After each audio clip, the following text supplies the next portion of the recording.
Here are a few facts about the education sector today according to Uwezo. Nationally, only 3 out of 10 children in class 3 can do class 2 level work. 11 out of 100 children in class 8 cannot do simple class 2 division. 1 out of 5 children in class 6 to 8 cannot tell the meaning of the colors on your national flag.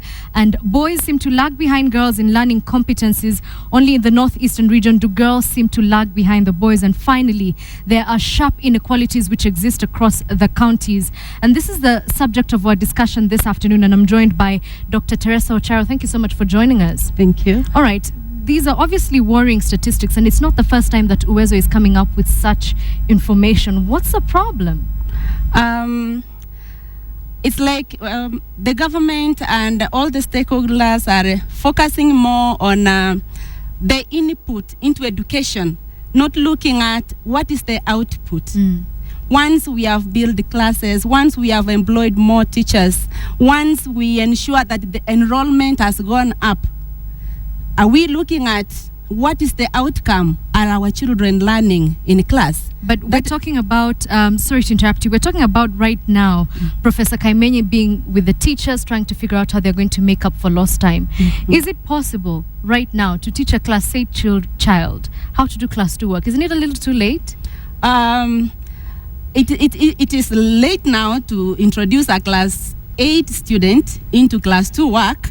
But what the research, remember this finding was for last year, yes. 2012, and that was the situation then when the students were given. It might not be able to teach the class 8 children now, but something can be done to help learners acquire these competencies which they are supposed to acquire at class 2 level, so that the ones who are coming now can be able to move forward with those competencies. Okay, and I know that according to the report, it was in all 47 counties, and the counties that seem to be doing really well in terms of education are Nairobi and Central. Is there a particular reason for this? It all depends on the available resources that have been put into education and the availability of the teachers and being able to be focused.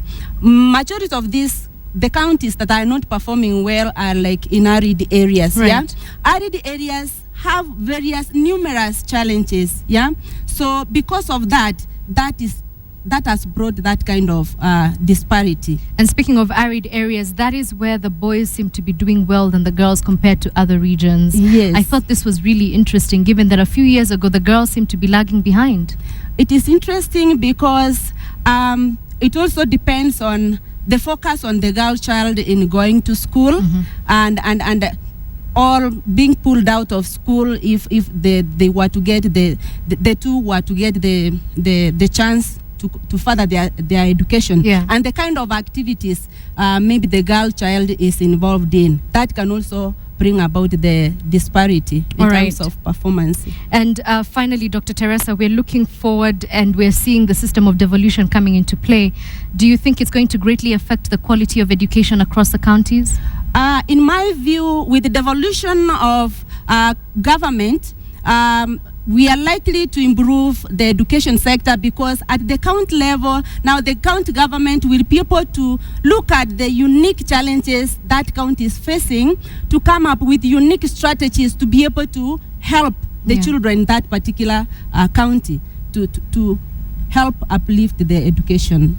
All right. Thank you very much for your time. Remember, this story has been carried in the Standard newspaper this morning. Very worrying statistics. 11% of Class 8 students who are expected to sit for exams, by the way, very soon, cannot be able to do simple Class 2 division. 7 out of 100 can neither read a simple English nor a Kiswahili story.